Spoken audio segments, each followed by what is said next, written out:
watching the English newscast on Future Television. I'm Yumna Naufal, and these are today's top stories. The tentative truce brokered by the U.S. and Russia begins across Syria. Concerns remain about whether it will hold. Israeli military rejects Syrian state media reports on 2 aircraft shot down after attacks on army positions in Quneitra. And China's foreign ministry says that all sides should avoid taking steps that will increase tension after U.S. bombers fly over South Korea in a show of solidarity in response to North Korea. Foreign Minister Jabran Basil is casting the blame on the Lebanese government for the ongoing Syrian refugee crisis, calling on it to take immediate measures to combat its dangers. He said he told the Lebanese government responsible because it is reluctant to take the necessary measures to resolve the refugee crisis. He also added that it has not dared to take one measure in this regard. He said this during a speech at the concluding session of the conference on the return of Syrian refugees to their country. He also urged international communities to translate its pledges to support Lebanon into action, as it is holding the greatest burden of the refugee crisis. Basil said he wishes to see tighter border controls and developmental aid for Lebanon hand in hand with humanitarian aid for the refugees.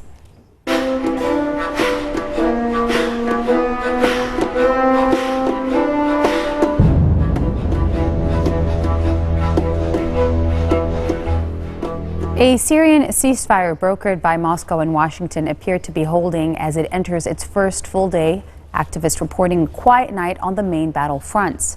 Correspondents on both sides of divided second city Aleppo said the night had passed without opposition. Rocket fire into government-held areas of regime airstrikes against rebel districts. Residents remain out on the streets until midnight, taking advantage of the truce that went into force at sundown to celebrate the first day of the Muslim Eid al-Adha holiday. U.S. Secretary of State John Kerry told reporters in Washington it is far too early to draw conclusions about the success of the ceasefire, but said initial reports of the first 2 hours suggested some reduction in violence. Israel says its aircraft attacked Syrian army positions after a stray mortar bomb struck the Israeli-controlled Golan Heights, and it denied a Syrian statement that a warplane and drone were shot down. Syria's Army Command said in a statement that Israeli warplanes had attacked an army position at 1 a.m. earlier this morning in the countryside of Quneitra province. The Israeli military said its aircraft attacked targets in Syria hours after the mortar bomb from fighting among factions in Syria and the Golan Heights. Now, denying any of this aircrafts had been lost, the Israeli military said in a statement overnight 2 surface-to-air missiles were launched from Syria after the mission to target artillery positions there. At no point was the Israeli safety of aircraft compromised. Coming up next, more headlines when we return.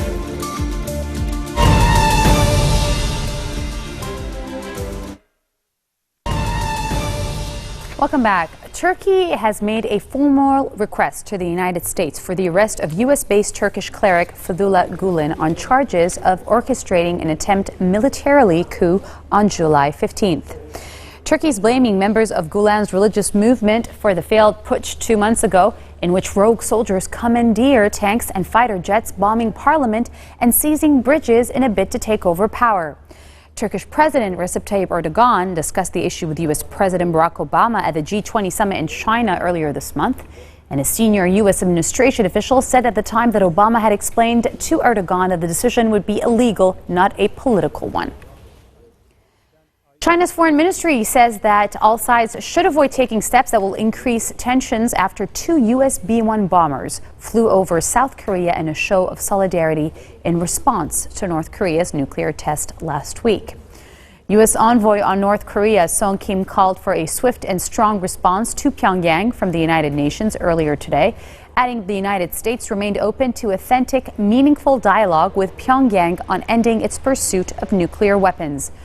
China and Russia, who strongly opposed a decent decision by the United States and South Korea to deploy an advanced anti-missile system into the south to counter the North's missile threat, have shown reluctance to back further sanctions. A Trigana Air Boeing 737 cargo plane carrying over 14 tons of fuel slid on the runway of Wamena Airport at its landing gear failed upon landing. This is in Indonesia. Papuan police spokesman said there were no reports of casualties. The plane departed from Sentani Airport and landed in Wamena without its rear landing gear.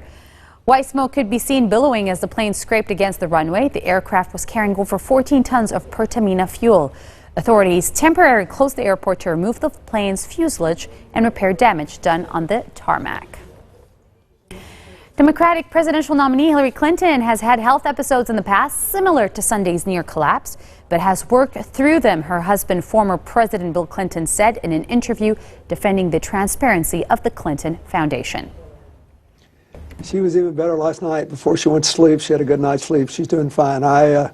We've gotten all these, as you might imagine, emails and text messages and calls, and a friend of ours called and left a message today that her husband had just actually been hospitalized for pneumonia, and apparently there's a lot of it going around, and a bunch of her staff had gotten sick.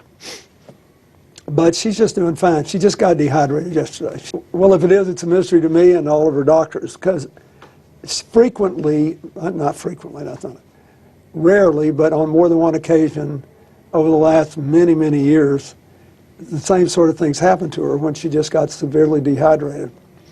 And she's worked like a demon, as you know, as Secretary of State and as a senator, and in the years since. But more importantly, she's on a grueling campaign. Yeah.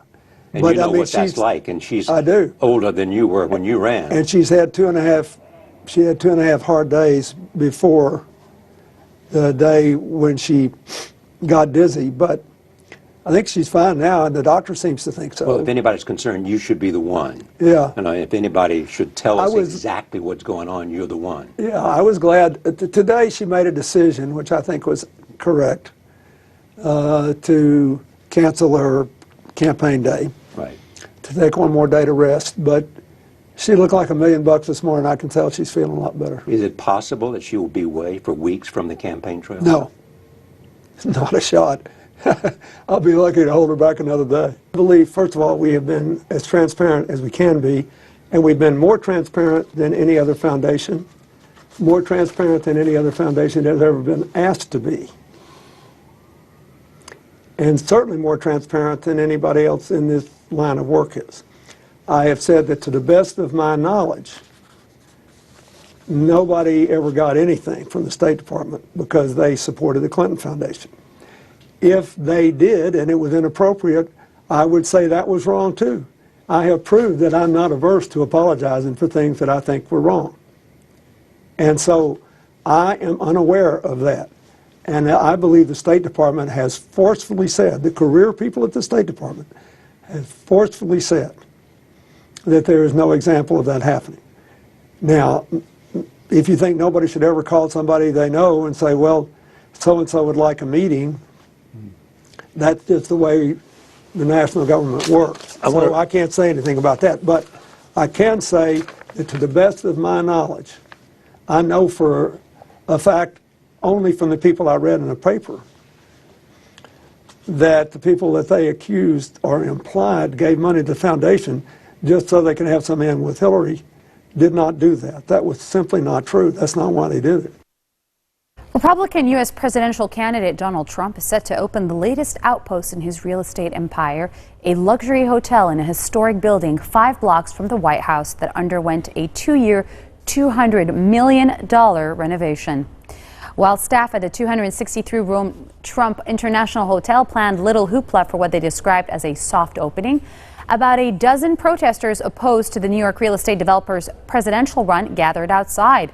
The opening comes 8 weeks before the November 8 election. The hotel is at 1100 Pennsylvania Avenue, and the White House address is 1600 Pennsylvania Avenue.